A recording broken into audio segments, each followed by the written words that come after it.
അസ്സലാമു അലൈക്കും വറഹ്മത്തുള്ളാഹി വബറകാതുഹു. ശുദ്ധി എന്നുള്ളത് അത് ഈമാനിൻ്റെ ഒരു ഭാഗമാണ്, ഈമാനിൻ്റെ പകുതിയാണ്, ഈമാനിൻ്റെ ഭാഗമാണ് ശുദ്ധി എന്ന് മുത്തുനബി സല്ലല്ലാഹു അലൈഹി വസല്ലമ തങ്ങൾ നമ്മെ പഠിപ്പിച്ചത്.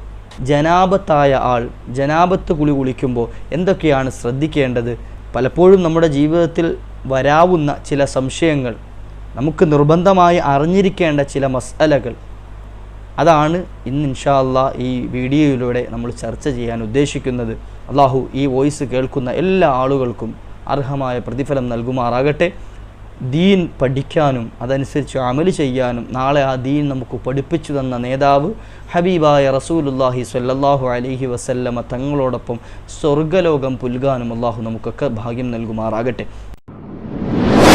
പരിശുദ്ധമായ ഇസ്ലാം കൽപ്പിച്ച, നമ്മോട് ചെയ്യാൻ കൽപ്പിച്ച ഇബാദത്തുകൾ, നിസ്കാരം അടക്കമുള്ള ഇബാദത്തുകൾ, ഏത് ഇബാദത്താണെങ്കിലും മൂന്നാലൊരു ശുദ്ധി നമുക്ക് അനിവാര്യമാണ്. മൂന്നിൽ ഒരു ശുദ്ധി നമുക്കുണ്ടാകണം. ഏതാണ് ഈ മൂന്ന് ശുദ്ധി? നമ്മൾ രണ്ട് വലിയ അശുദ്ധികൾ പഠിച്ചിട്ടുണ്ട്. ഏതൊക്കെ? വലിയ അശുദ്ധിയെന്നും ചെറിയ അശുദ്ധിയെന്നും.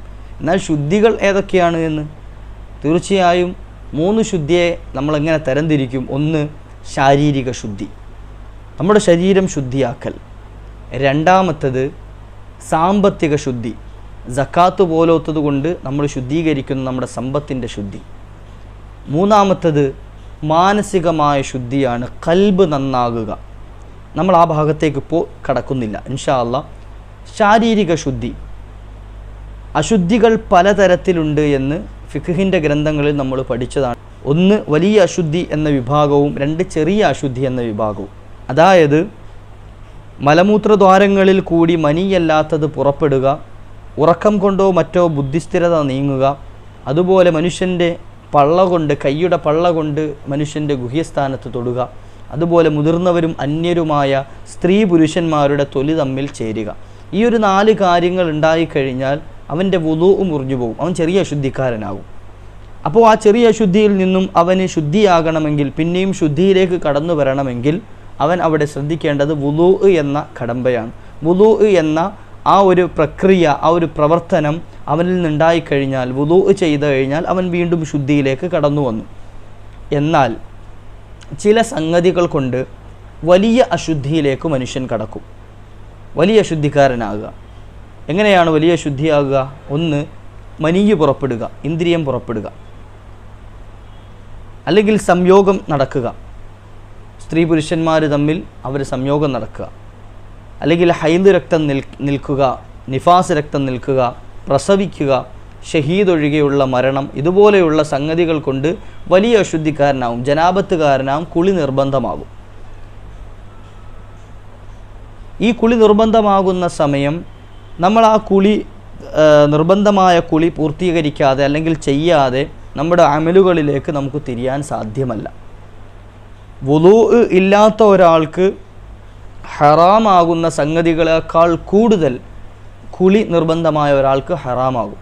വുളൂ ഇല്ലാത്തവനെ സംബന്ധിച്ചിടത്തോളം അവന് നിസ്കരിക്കാൻ പാടില്ല, സുജൂദ് ചെയ്യാൻ പാടില്ല, ഖുർആൻ തൊടുകയോ ചുമക്കുകയോ ചെയ്യാൻ പാടില്ല, തവാഫ് ചെയ്യാൻ പാടില്ല, തുടങ്ങി ഇത്യാദി കാര്യങ്ങൾ അവന് ഹറാമാകും. എങ്കിലും ഖുർആൻ ഓതുന്നതിന് അവന് തെറ്റില്ല, പള്ളിയിൽ താമസിക്കുന്നതിന് അവന് തെറ്റില്ല, പള്ളിയിലൂടെ നടക്കുന്നതിന് അവന് തെറ്റില്ല.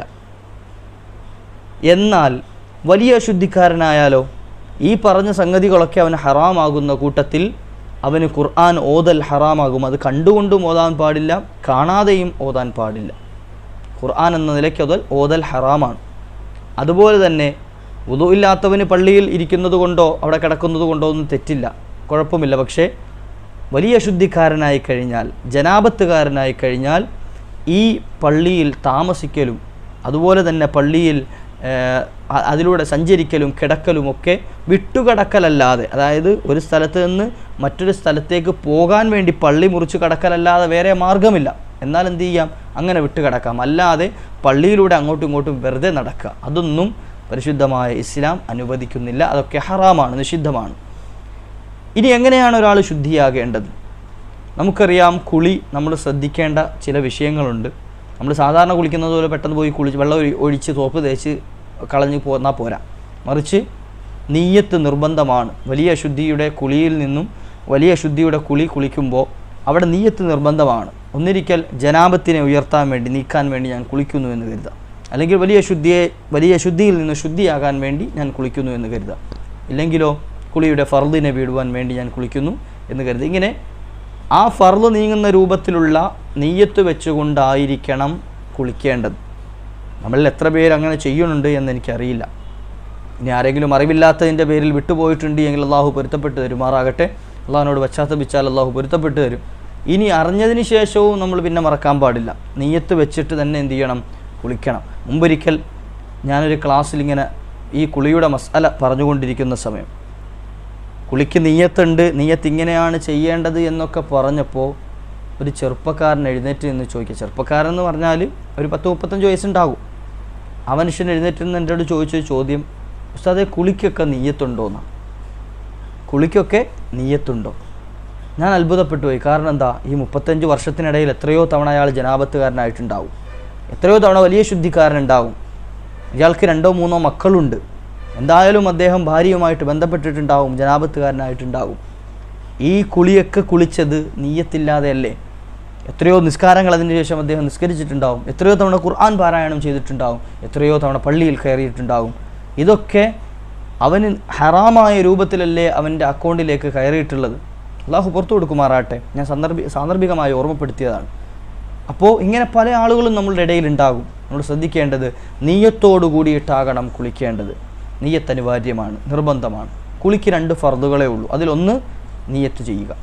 കുളിയുടെ ഫർദിനെ വീടുവാൻ വേണ്ടിയെന്നോ ജനാബത്തിനെ ഉയർത്താൻ വേണ്ടിയെന്നോ അല്ലെങ്കിൽ വലിയ ശുദ്ധിയിൽ നിന്ന് ശുദ്ധിയാകാൻ വേണ്ടിയെന്നോ ഒക്കെ എന്ത് ചെയ്യാം? നമുക്ക് നീയത്ത് ചെയ്യാം. രണ്ടാമത്തത് ശരീരം മുഴുവൻ വെള്ളം ഒലിപ്പിക്കുക. ശരീരം തല മുതൽ മുടി മുളയ്ക്കുന്ന മുടിയുടെ ആ അടിഭാഗം വരെ എന്ത് ചെയ്യണം? വെള്ളം എത്തണം. അത് ഇൻഷാ അല്ലാഹ് ഞാൻ വിശദീകരിക്കും. തല മുതൽ കാല് വരെ ശരീരത്തിൻ്റെ മുഴുവൻ ഭാഗങ്ങളിലും വെള്ളം ഒലിപ്പിക്കുക, വെള്ളം ഒഴുക്കുക. ഈ 2 ഫർദുകൾ നമ്മൾ കുളിയുടെ വിഷയത്തിൽ വല്ലാതെ ശ്രദ്ധിക്കണം. എന്നാൽ ജനാബത്ത് കുളിക്കുമ്പോൾ പ്രത്യേകം ശ്രദ്ധിക്കാൻ നബി സല്ലല്ലാഹു അലൈഹി വസല്ലമ തങ്ങൾ പഠിപ്പിച്ചു തന്ന അവിടുത്തെ ജീവിത ശൈലി നമ്മൾ പിൻപറ്റണം. ഒരു പൂർണ്ണത കിട്ടണം എങ്കിൽ, ജനാബത്ത് കുളിക്കുമ്പോൾ ഒരു പൂർണ്ണത കിട്ടണമെങ്കിൽ, വലിയ ശുദ്ധിയിൽ നിന്ന് ശുദ്ധിയാകുമ്പോൾ നമുക്കറിയാം, നമ്മൾ വുളൂ ചെയ്യുന്ന സമയത്ത് ഹുറം മുഹജ്ജലീനായി നാളെ പ്രകാശം ലഭിക്കണമെങ്കിൽ നിങ്ങൾ കൈകാലുകളൊന്ന് കയറ്റിക്കഴുകണം, മുഖമൊന്ന് കയറ്റിക്കഴുകണം, അതുപോലെ തല തടകുമ്പോൾ മുഴുവനായി തടകണം. ഇതൊക്കെ ഫർദിനേക്കാൾ കൂടുതൽ ചെയ്യണം എന്ന് നബി സല്ലല്ലാഹു അലൈഹി വസല്ലം പഠിപ്പിച്ചത് നാളെ മഹ്ശറിൽ വരുമ്പോൾ അവർക്ക് വല്ലാതെ പ്രകാശമുണ്ടാകും. ആ കയറ്റി കഴുകിയതിൻ്റെ കാരണമായിട്ട് വല്ലാതെ പ്രകാശിച്ച് അവരെ പെട്ടെന്ന് തിരിച്ചറിയാൻ സാധിക്കും. അതുകൊണ്ടാണ്. എന്നാൽ കുളിക്കുമ്പോഴും ചില സംഗതികൾ പ്രത്യേകം ശ്രദ്ധിക്കാൻ ഹബീബായ റസൂലുള്ളാഹി സ്വല്ലല്ലാഹു അലൈഹി വസല്ലമ തങ്ങളുടെ പാഠം. മഹദി ഉമ്മഹാത്തുൽ മുഅ്മിനീൻ ആയിഷത്തു സിദ്ദീഖ റളിയല്ലാഹു അൻഹ നബി തങ്ങളുടെ ജീവിതം ഒപ്പി നമുക്ക് കാണിച്ചു തന്ന മഹദിയാണ്. അവിടുന്ന് വീട്ടിലെങ്ങനെയായിരുന്നു, അവിടുന്ന് ഭാര്യമാരോട് എങ്ങനെയാണ് പെരുമാറിയത്, മക്കളോട് എങ്ങനെയാണ് പെരുമാറിയത്, അടുക്കളയിൽ എങ്ങനെയാണ് പെരുമാറിയത്, കിടപ്പറയിൽ എങ്ങനെയാണ് പെരുമാറിയത്, എല്ലാം നമുക്ക് പഠിപ്പിച്ചു തന്നത് മഹദി ആയിഷ ബീവിയാണ്, അവിടുത്തെ പ്രിയ പത്നിമാരാണ്. അപ്പോൾ ആയിഷ ബീവി പറയുക, അന്ന നബിയ സല്ലല്ലാഹു അലൈഹി വസല്ലം, നബി സല്ലല്ലാഹു അലൈഹി വസല്ലമ തങ്ങൾ കാന ഇദ ഇഗ്തസല മിനൽ ജനാബ, അവിടുന്ന് ജനാബത്തിൽ നിന്ന് കുളിക്കാൻ നിന്നാൽ, ജനാബത്തിൽ നിന്നും കുളിക്കാൻ ഉദ്ദേശിച്ചു കഴിഞ്ഞാൽ ബദഅ ഫഗസല യദൈഹി, അവിടുത്തെ 2 കൈകൾ അവിടുന്ന് ആദ്യം കഴുകുമായിരുന്നു. പ്രിയമുള്ള മുഅ്മിനീങ്ങൾ, നിങ്ങൾ ശ്രദ്ധിക്കണം. ആദ്യം നമ്മൾ ജനാബത്ത് കുളിക്കാൻ നിൽക്കുമ്പോൾ ആദ്യം നമ്മുടെ 2 കൈകൾ വൃത്തിയായി കഴുകണം. എന്നിട്ടോ സുമ്മ യതവല്ലഉ കമാ യതവല്ലഉ ലിസ്സലാത്തി, നബി സല്ലല്ലാഹു അലൈഹി വസല്ലമ തങ്ങൾ അവിടുന്ന് വുദൂ ചെയ്യുമായിരുന്നു. ഏതുപോലെ? കമാ യതവല്ലഉ ലിസ്സലാത്തി, നിസ്കാരത്തിന് വേണ്ടി എങ്ങനെയാണോ വുദൂ ചെയ്യുന്നത് അതുപോലെ മുത്തുനബി തങ്ങൾ വുദൂ ചെയ്യുമായിരുന്നു. നിസ്കാരത്തിന് വേണ്ടി പൂർണ്ണമായ കാമിലായ വുദൂ ചെയ്യുന്നത് പോലെ നബി തങ്ങൾ ജനാബത്ത് കുളിക്കുന്നതിന് മുമ്പും പൂർണ്ണമായി വുദൂ ചെയ്യുമായിരുന്നു. എന്നിട്ടോ സുമ്മ യുദ്ഖിലു അസാബിഅഹു ഫിൽ മാഇ, അവിടുന്ന് വെള്ളത്തിൽ കൈയിറക്കി, അതായത് വിരലുകൾ വെള്ളം നനച്ചിട്ട് അവിടുന്ന് എന്ത് ചെയ്യും? ഫയുഖല്ലിലു ബിഹാ ഉസൂല ശഅരിഹി, അവിടുത്തെ തലമുടിയുടെ അടിത്തട്ട്, അതായത് നമ്മൾ ആ മുളയ്ക്കുന്ന ഭാഗം വരെ, തലമുടി മുളച്ചു നിൽക്കുന്ന ഭാഗം വരെ വിരലുകൾ കൊണ്ട് മസാജ് ചെയ്യും. അതാണ് തിക്കകറ്റുക എന്ന് പറയും.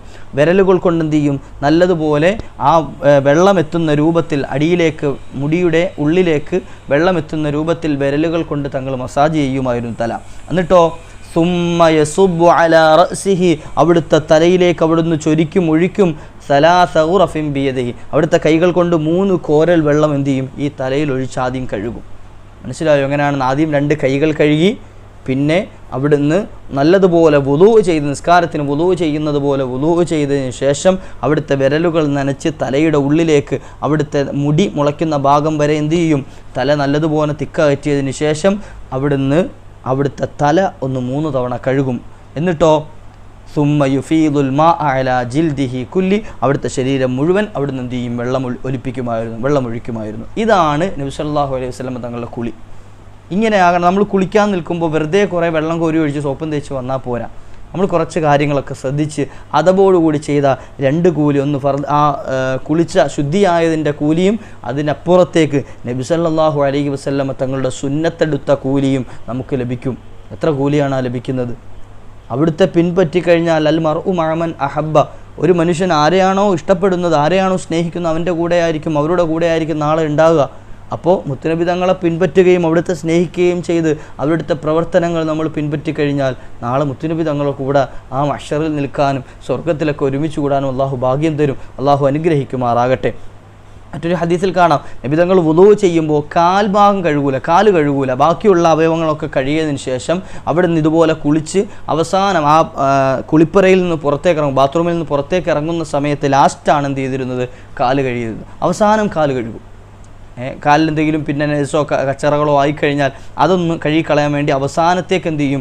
ഈ വുദൂഇൻ്റെ അവസാന ഭാഗം കാല് കഴുകൽ നബി തങ്ങൾ അവസാനം കുളി കഴിഞ്ഞതിന് ശേഷം ആക്കിയിരുന്നു എന്ന് മൈമൂന റളിയല്ലാഹു അൻഹ റിപ്പോർട്ട് ചെയ്ത ഹദീസിൽ. ഇത് രണ്ടും സ്വഹീഹുൽ ബുഖാരിയിലുള്ളതാണ്. മഹാനായ ഇമാം ബുഖാരി തങ്ങൾ റിപ്പോർട്ട് ചെയ്ത ഹദീസുകളാണ്. അവിടുത്തെ ജീവിതം ഒപ്പിയെടുത്ത മഹദിമാരായ അവിടുത്തെ ഉമ്മഹാത്തുൽ മുഅ്മിനീങ്ങളായ ഭാര്യമാർ നമ്മെ പഠിപ്പിച്ചു തന്നതാണ്. നമ്മളുടെ ജീവിതത്തിൽ നമ്മൾ പ്രാവർത്തികമാക്കണം. ഇതൊക്കെ എന്നും അല്ലെങ്കിൽ എപ്പോഴും എല്ലാ സമയത്തും നമുക്ക് ആവശ്യമുള്ളതാണ്. ശുദ്ധിയില്ലാതെ ഒരു മനുഷ്യന് ഇബാദത്തുകൾ ശരിയാവൂല. അപ്പോൾ ജനാപത്തുകാരനാകാൻ മനുഷ്യന് സാധ്യതയുള്ളത് കൊണ്ട് തന്നെ നമ്മളൊക്കെ വിവാഹം കഴിച്ച് കുടുംബമായിട്ടൊക്കെ കഴിയുന്നവരാണ്. അപ്പോൾ ജനാപത്തുകാരനായതിനു ശേഷം നമ്മൾ എന്ത് ചെയ്യുക? ഇതുപോലെ കുളി ശ്രദ്ധിക്കാതെ, അതിൻ്റെ കൃത്യമായ രീതികൾ ശ്രദ്ധിക്കാതെ നമ്മൾ കുളിച്ചു കഴിഞ്ഞാൽ നമ്മുടെ കുളി ശരിയാവൂല. കുളി ശരിയായില്ലെങ്കിലോ നമ്മുടെ നിസ്കാരങ്ങൾ, നമ്മുടെ മറ്റ് പ്രവർത്തനങ്ങളൊക്കെ അത് ബാത്തിലായി പോകും. ഹറാമ് ഇത് ചെയ്യാത്തതിൻ്റെ കുറ്റത്തിന് പുറമെ ചെയ്തിട്ട് ഹറാമ് വാങ്ങുന്ന അത് വല്ലാത്ത വിഷമമാണ്. ഒരാൾ നിസ്കരിച്ചില്ലെങ്കിൽ നിസ്കരിക്കാത്തതിൻ്റെ കുറ്റമുള്ളൂ. നിസ്കരിച്ചാലോ, ജനാപത്തുകാരനായിട്ട് നിസ്കരിച്ചു എന്ന കുറ്റം കൂടെ എന്ത് ചെയ്യും? ആ നിസ്കാരം ഖളാ ആയ കുറ്റം അതെന്തായാലും ശരിയാവൂലല്ലോ. അപ്പോൾ അവൻ നിസ്കരിച്ചു എന്ന കരുതിയിൽ എന്ത് ചെയ്യില്ല, പിന്നെ നിസ്കരിക്കൂല. അപ്പോൾ അത് ഖളാ ആക്കിയ കുറ്റവും അതിൻ്റെ കൂട്ടത്തിൽ ശുദ്ധിയില്ലാതെ വലിയ ശുദ്ധിക്കാരനായി സുജൂദ് ചെയ്ത കുറ്റവും അല്ലാഹു സുബ്ഹാനഹു വ തആല അവന് ചുമത്തും. അപ്പോൾ അതുകൊണ്ട് എന്ത് ചെയ്യുക? ഈ കാര്യങ്ങളൊക്കെ ശ്രദ്ധിച്ച് നമ്മുടെ ഇബാദത്തുകളൊക്കെ പരിശുദ്ധമാക്കാൻ അള്ളാഹു നമുക്ക് തൗഫീഖ് നൽകുമാറാകട്ടെ. അള്ളാഹു സുബ്ഹാനഹു വ തആല എൻ്റെ ശബ്ദം ശ്രവിച്ച മുഴുവൻ മുഅ്മിനീങ്ങൾക്കും ഖൈറാത്തുകൾ നൽകുമാറാകട്ടെ. ഒരുപാട് ദീനി കാര്യങ്ങൾ പഠിക്കാനും മനസ്സിലാക്കാനും അതനുസരിച്ച് അമൽ ചെയ്ത് നാളെ പുന്നാര നബിതങ്ങളോടൊപ്പം സ്വർഗത്തിൽ കടക്കാനും അള്ളാഹു ഭാഗ്യം തരുമാറാകട്ടെ. വാഖിറു ദഅവാന അനിൽ ഹംദുലില്ലാഹി റബ്ബിൽ ആലമീൻ. ദുആ വസിയത്തോടെ അസ്സലാമു അലൈക്കും വറഹ്മത്തുള്ളാഹി.